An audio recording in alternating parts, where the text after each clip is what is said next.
Bienvenue à l'AFRC fait son show. C'est la chaîne télé et podcast de l'AFRC dédiée à l'expérience client. On y reçoit des dirigeants de la relation client et des experts qui se prêteront au jeu du buzz à questions et à parole d'experts. Alors bienvenue Thomas Busuttil, tu es directeur général au sein du pôle conseil RSE et innovation durable chez R3 Group. Alors merci d'être avec nous. Non, merci à vous de m'avoir invité. Voilà. On te connaît bien puisque nous avons réalisé l'année dernière une étude relation client durable avec toi et avec l'ensemble de nos membres en co-création. Ouais. Alors je vais te poser une première question, d'ailleurs dans le cadre de cette étude. La relation client durable, c'est vrai qu'on n'en parle pas beaucoup. Comment ça se concrétise ? Alors, peut-être avant de répondre à la question, on va peut-être redonner un peu de contexte, c'est-à-dire ce qu'on fait. C'est un premier teaser sur l'étude. C'est justement de reposer pourquoi il y a ce prisme de la durabilité qui s'invite, si je puis dire, dans la relation client. Et ça, clairement, ce qu'on montre, c'est que nous vivons dans un monde qui est de plus en plus déséquilibré. Donc là aussi, je n'ai pas le temps de développer, mais vous verrez dans l'étude, il y a 5 déséquilibres environnementaux, sociaux, sociétaux, mentaux, métaboliques, et qui montrent que tout est lié. Et que tout est lié à notre surconsommation. Je prends l'exemple du plastique. Le plastique, c'est tout sauf fantastique et c'est vraiment dramatique. Pourquoi ? Parce qu'on dépense beaucoup d'énergie pour le produire. On n'en collecte que 10%. Donc ça veut dire qu'il y en a 90% qui repartent dans la nature. Ouais. Et évidemment, tout ça, Dame Nature, elle nous renvoie le cadeau par la chaîne alimentaire.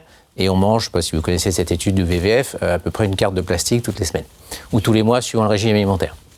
Voilà, donc évidemment avec tout des effets évidemment sur la santé assez délétères. Donc on voit bien que tout est lié et qu'on est dans une société, dans un monde, dans un environnement qui devient de moins en moins durable. Donc ça, qu'est-ce que ça renvoie aux entreprises ? Ça leur renvoie la nécessité de repenser leur modèle, le sens du modèle économique, et c'est vraiment là-dessus nous qu'on travaille, pour accompagner donc ces entreprises dans cette transition de modèle au sens du modèle économique. Et ce que je trouve intéressant, c'est qu'on voit qu'aujourd'hui, l'intégration de ce prisme de la durabilité, on commence à avoir des vraies démonstrations de business model.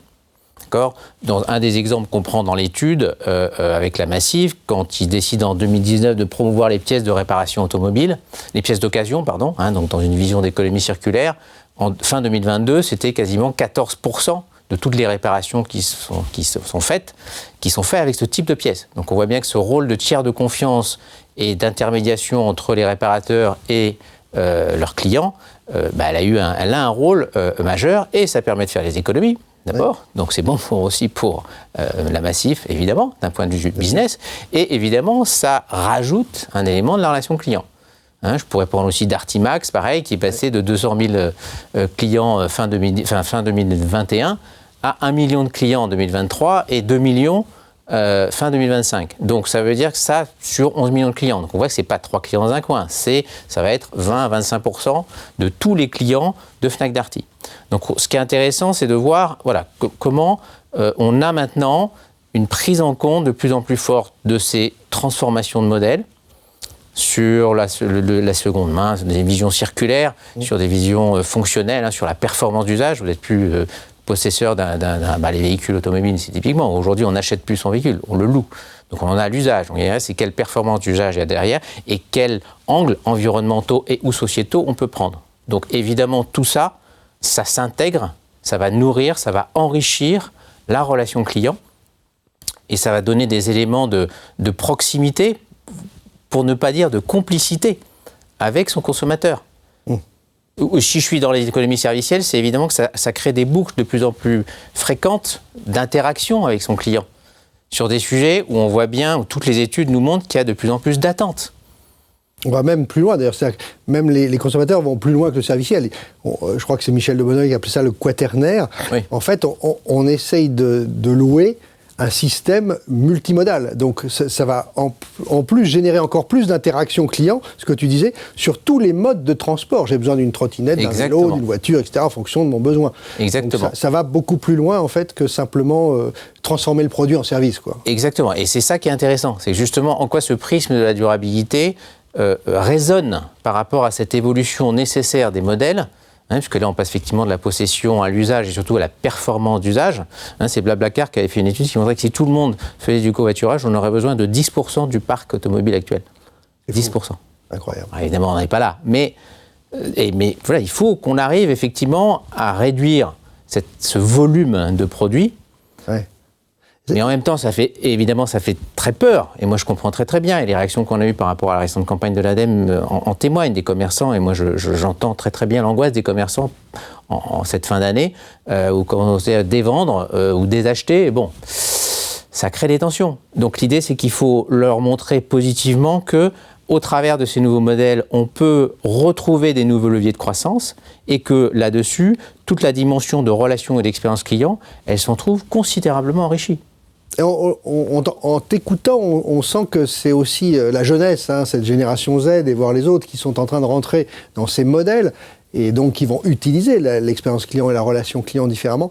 Tu sens cette prise de conscience de l'ensemble des générations ou beaucoup les jeunes? Alors, oui et non. C'est-à-dire que tu as raison. Je pense que c'est vrai que la génération Z, toute cette idée, mais on l'a vu dans d'autres exemples, cette idée de partage, d'appli collectif pour payer son resto, pour le Vinted et autres, on voit bien que tout ça, c'est natif dans leur façon de consommer.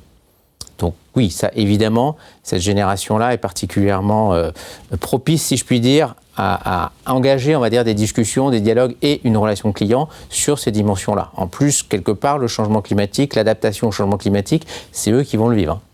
Donc ils vont de toute façon être de plus en plus concernés. Bien sûr.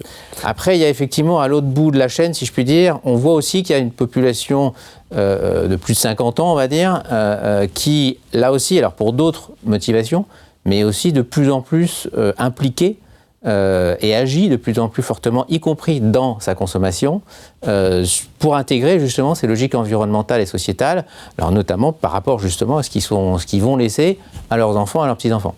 Alors si on revient un petit peu sur le Vademecum, cette étude, tu as voulu qu'elle s'appelle Vademecum. Oui. Qu'est-ce qu'il y a dans le contenu de cette étude ?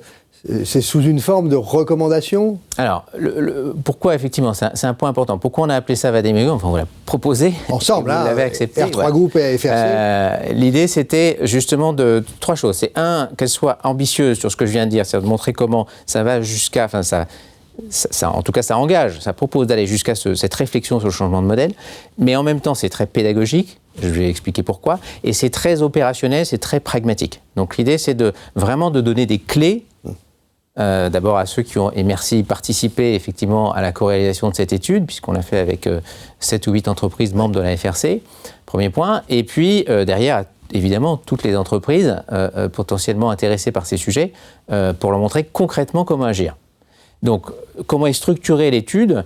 Il y a donc ce contexte dont je viens de parler, sur ces déséquilibres, sur quelle évolution par rapport à la relation client, à l'expérience client. Derrière, on a fait un parcours client universel, que ce soit B2B, B2C, ça marche pour tout le monde, on a bien vérifié, et on avait des entreprises à la fois B2B, B2C. Ensuite, on a réfléchi sur l'ensemble de ce parcours client. Quels sont les grands enjeux ? Donc, on en a identifié 9. De la façon d'éco-socio-concevoir ces offres, donc j'intègre ces dimensions sociales et environnementales dans la conception de l'offre, jusqu'à l'accompagnement du client dans cette transition écologique, en passant par la transparence, la traçabilité, enfin voilà, je ne vais pas tout détailler. Donc on a ces 9 enjeux qu'on décrit, et ensuite on a 5 leviers. C'est quoi les 5 leviers essentiels pour cranter, si je puis dire, l'intégration de ces dimensions sociétales et environnementales dans la relation client, quel que soit votre secteur, quelle que soit la taille de votre entreprise, voilà, donc de façon à être les clés de réussite, 5 leviers pour que chaque entreprise, quel que soit le secteur, exactement, puisse se saisir. Et tout ça est irrigué, si je puis dire, toute l'étude par plus d'une trentaine de business cases, de cas d'usage, en bon français, qui décrivent très concrètement, voilà le contexte, voilà ce que l'entreprise a fait, voilà les résultats, les facteurs clés de succès, les moyens engagés, et éventuellement les difficultés qu'il y a eu sur la formation des collaborateurs, sur la mise en place de dispositifs plus ou moins technologiques ou autres. Enfin, voilà. Donc on essaye d'être là aussi, de donner tout un tas de retours d'expérience par rapport à des entreprises déjà engagées sur ces sujets-là, pour justement nourrir et que chacun voit un petit peu en fonction de son activité, de sa taille et autres, la meilleure façon, la plus intelligente, la plus pertinente d'intégrer ces dimensions-là dans sa relation et son expérience client.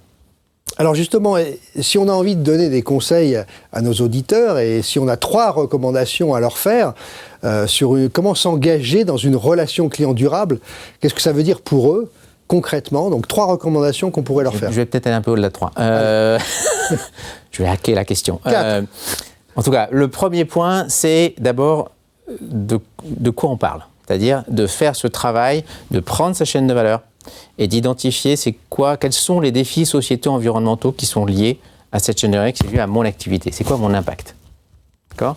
L'autre point très important, c'est d'identifier tout ce qu'on fait déjà sur chacun de ces enjeux. Et là, souvent, il y a une première surprise, c'est que, comme on est dans une entreprise très silotée, quand on se met à faire ce travail transversal, systémique, si j'emploie des gros mots, on va s'apercevoir qu'il y a des choses qu'on n'avait pas forcément vues parce qu'on n'avait pas cette vision transversale. Donc là, l'idée, c'est déjà de bien valoriser, d'être conscient aussi de tous les points d'appui, les points de force sur lesquels on va pouvoir justement s'appuyer pour aller plus loin. Donc ça, c'est bien connaître première recommandation, bien connaître sa chaîne de valeur. Voilà, bien connaître ses impacts au travers de sa chaîne de valeur, tout au long de sa chaîne de valeur. Savoir également quels sont nos actifs, nos acquis matériels et immatériels, et notamment sur la relation client, la confiance. Encore, ça, c'est typiquement un actif immatériel extrêmement précieux et sur lequel ces sujets sociétaux environnementaux résonnent particulièrement bien pour construire, pour approfondir la relation client. D'accord ? Donc ensuite, c'est effectivement, une fois qu'on a fait ce travail-là, c'est justement d'identifier, et là, je pense que le vade-mecum va être très utile, quels sont les points les plus importants, les plus intéressants dans ce parcours client qu'il faut qu'on développe, parce qu'on voit bien que ça va créer une vraie différenciation dans l'offre et la relation client que je peux avoir globalement. Concrètement, qu'est-ce qu'on peut donner comme recommandation ? C'est tu es plus sobre en énergie L'idée, alors ça peut être très variable. Numériquement. Mais, ce que je disais sur quand EDF lance son offre Tempo qui va accompagner les clients pour justement utiliser leurs appareils, notamment consommateurs d'énergie, qu'à certains moments de la journée, qui va permettre d'alléger la pression sur le réseau électrique. Ça c'est un élément par rapport à l'impact qu'ils ont identifié, effectivement, de l'impact énergétique qu'ils ont au travers du service qu'ils proposent. Et donc derrière, comme ça, c'est un impact important pour moi, je développe une offre de service par rapport à ça, que j'accompagne en relation client. En relation client. Et derrière, évidemment, je peux mesurer en quoi ça fait monter mon NPS, par exemple. Ouais. Tout est lié. Donc voilà, ça c'est un exemple, mais ça peut être vraiment B2B. Un autre exemple qu'on peut prendre B2B, justement, c'est un client qu'on accompagne qui loue des cabanes de chantier, des véhicules autonomes de cantonnement, qui s'appelle VAC, où on a complètement changé leur business model, et donc on passe de la location de cabanes de chantier à la vente de sérénité et d'efficacité de chantier. Donc on a fait un audit de sérénité, et on renverse la relation client, c'est-à-dire que c'est nous qui allons voir monsieur le client, et voilà, on va voir avec vous c'est quoi le niveau de sérénité auquel vous voulez avoir sur le confort, l'hygiène, ainsi de suite, la sécurité, voilà, on a 7 points. Et derrière, on va vous faire une offre de service, cette fois bien matérielle, puisqu'on vend de l'immatériel, on vend de la sérénité et de l'efficacité. Et on traduit ça dans une offre très matérielle de service autour de ma base de chantier. D'accord. Voilà. Donc ça rentre, pour conclure, tout à fait dans ce qu'on imagine, nous, en matière d'expérience client, de relation client, c'est que c'est la relation client qui va en fait co-construire l'offre, ce que tu es en train de dire. Donc on part des besoins du client, on utilise des leviers de durabilité et on va transformer la fabrication de l'offre. Je ne sais pas si on co-construit l'offre avec le client durable. Bien sûr, on peut co-construire l'offre. On a travaillé nous avec Promode, par exemple, sur effectivement la co-construction d'offres pour avoir une ligne de produits iconiques plus pérennes et plus durables. D'accord ? Donc ça peut se faire. Juste la petite nuance que je mettrais par rapport à ce que tu as dit, c'est justement, on arrête de rentrer que par le client, mais on rentre plutôt par les défis sociétaux environnementaux qui sont liés à notre activité, et on fait le lien avec la relation client. Et on voit comment tout ça se nourrit. On transforme après l'offre et le produit. Et on met en regard, en fait, ces défis et les attentes clients. Parce que le client, s'il n'est pas conscient de l'impact de ses comportements, il peut vous demander des aberrations d'un point de vue environnemental. Alors que si, vous lui donnez cette connaissance, vous lui donnez à voir c'est quoi ses impacts. 2, vous lui proposez une alternative durable. Ça, c'est évidemment fondamental. On n'est pas dans la culpabilisation de dire c'est pas bien ce que tu fais. Non, tu as un impact, voilà une alternative, et c'est toi qui choisis. Et donc parce qu'on pense que tu es tout sauf stupide. Et que quand on t'explique les choses et qu'on te propose une alternative, tu vas aller vers ça. Et vous voyez que c'est fondamental parce que du coup, y compris d'un point de vue purement économique, on passe d'une logique de prix à une logique de dépense acceptable. D'accord. C'est-à-dire, en quoi moi, monsieur le client, ou madame le client, la cliente, je suis prêt à dépenser parce que je perçois tout ce que la valeur et les valeurs, au pluriel, de l'offre qu'on me propose. Dans le respect de la planète, bien évidemment. Évidemment. Merci beaucoup Thomas Busuttil, c'était passionnant cet échange et on recommande ce Vademecum puisque la relation client durable, moi j'ai retenu aussi que la relation client est ce lien indispensable entre ces enjeux sociétaux et puis également l'ensemble de l'entreprise, toutes ces parties prenantes. Bien sûr, on n'en a pas parlé, mais il y a le lien avec le social et les collaborateurs. Et tout est lié, la RSE, là aussi, il y a le S et il y a le E. Merci en tous les cas, on se retrouve sur ce Vademecum et à très bientôt. Merci Thomas.